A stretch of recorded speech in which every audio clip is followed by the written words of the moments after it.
Hi everybody, I hope you're having a good morning, noon, night, whatever time you're deciding to watch this video. My name is Brittany and I'm a Houston artist here to help you with all of your artistic needs.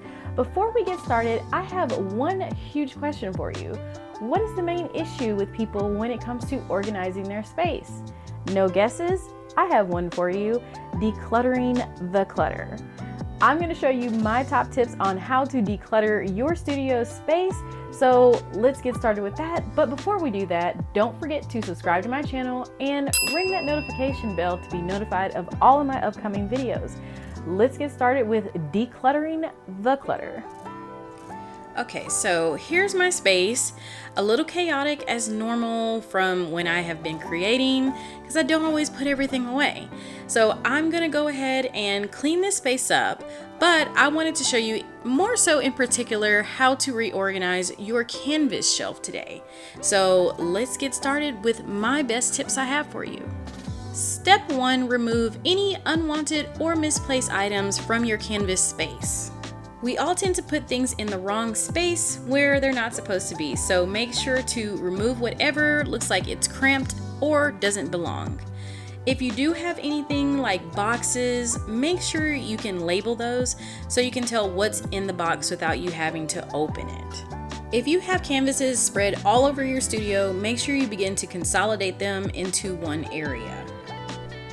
After consolidating, begin to do individual organizing in sections. So I'm going to start with the top part of my canvas shelf, and I'm going to begin to remove all of the old canvases so I can rearrange them according to height, where it looks cleaner and complete. If you see that you have some space above canvases, begin to stack things vertically if you have that space.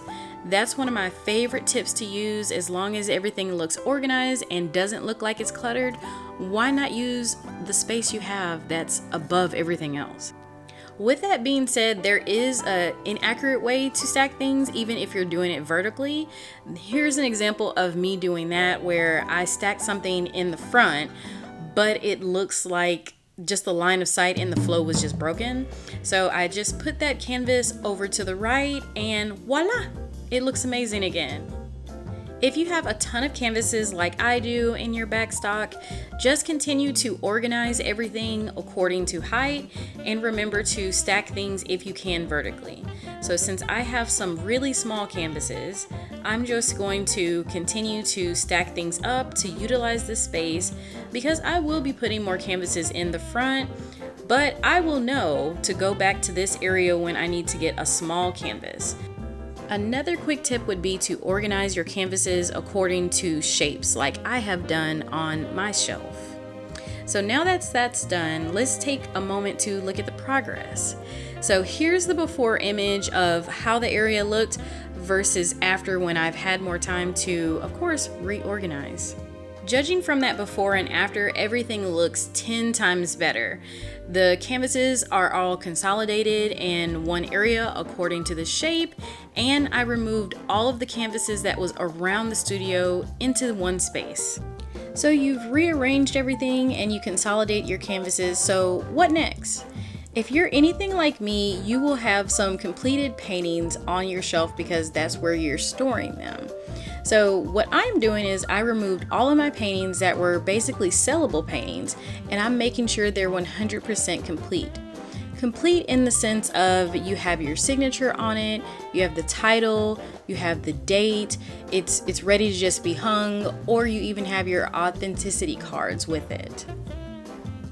Doing this finalization stage will save you so much time when it's time to sell a painting, but also it will be ready to actually store these paintings as well too.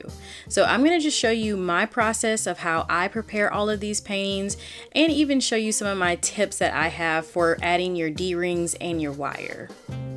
When I'm ready to wire up my canvases, I use a ruler to measure about 3.5 inches down from the top of the painting, and you're going to want to do that on both sides.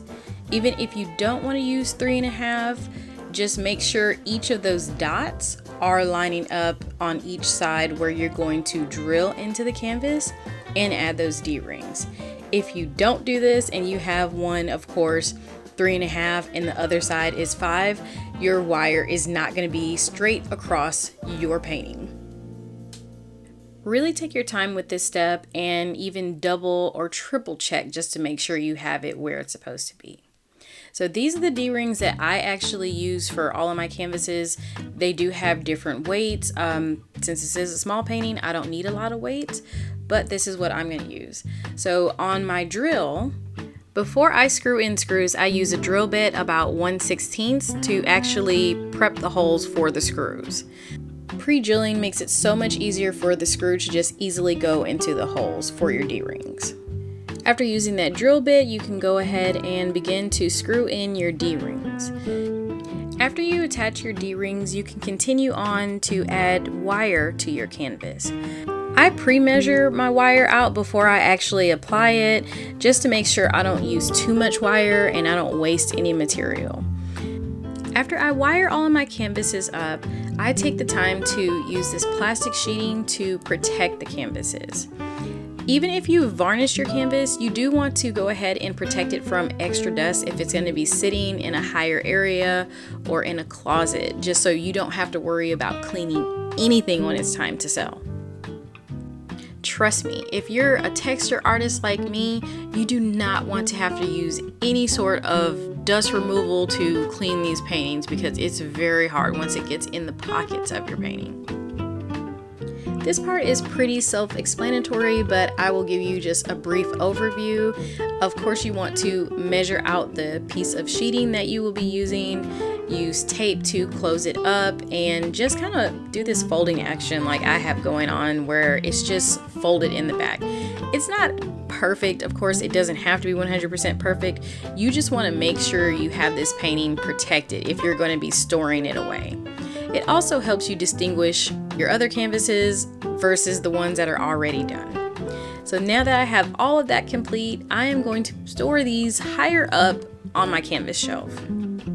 Luckily, I don't have that many leftover paintings because I have either sold them or have them at galleries, but this is just a good practice to get into so when you sell, you don't have to worry about twiddling your thumbs and making sure something's done or getting it done if you have a lot of paintings that you have sold.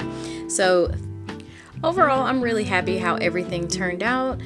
Comment below and let me know how these tips worked for you, or if you have any hacks yourself, let me know about them below in the comment section. Thanks so much for watching. If you haven't subscribed, subscribe to my channel and I'll see you next time.